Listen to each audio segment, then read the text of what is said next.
Josh Shepard with Lorehaven. In this second season, Sauron, he's been elevated to protagonist. Why is that? Uh, Good question. You know, from our very first meetings with Amazon, and when we said we wanted to tell a story in Middle Earth set in this era of Tolkien's mythology, the number one reason was because this is when Sauron is a physical being.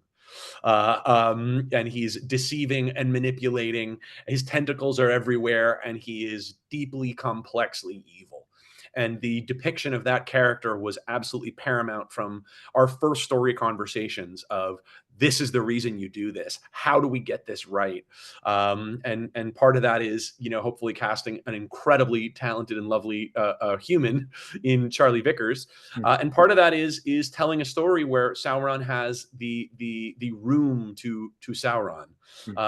And season one was all about letting him fool the viewer the way he's fueling our hero. But now season two, he's out, and that shifts the balance of the entire show in a way that we hope people find very engaging and sometimes, you know, a little disturbing.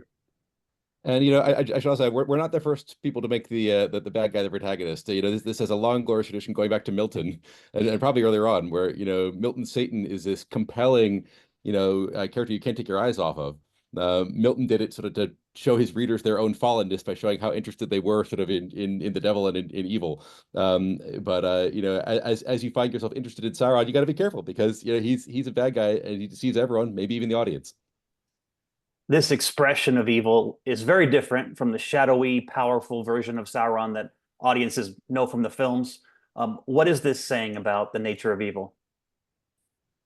Well, you know, I think one thing we see ourselves as stewards of this material, and so you know, we never claim credit for any themes, ideas, or you know, values that the show is espousing. We are hopefully unearthing and bringing to life the themes and values and ideas that obsessed Tolkien.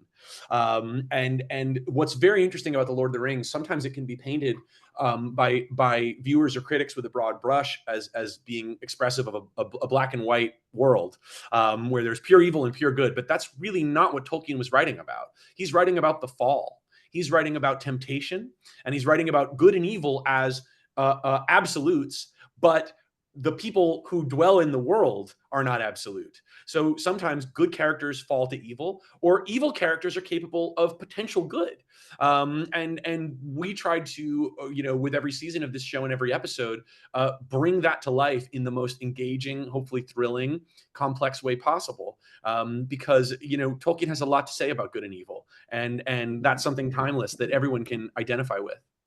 Yeah, one of the you know sort of closest places he ever comes to like articulating a sort of ethic and morality for the Legendarium is in the mouth of Saruman, as Saruman sort of you know articulates a utilitarian value, right? That you know we're going to achieve the ends we need to, and we'll of course like you know condemn you know certain evils done along the way and lament them, but ultimately it's all because we're going to do good things, you know, once we're the ones in power.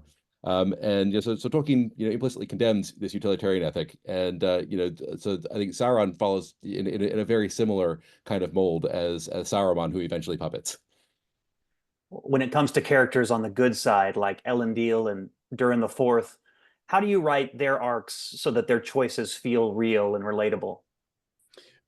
Another thing we talked about from very early on in the very first writers' room is that we wanted the show to be about complexities of good and the difficulty of choosing good.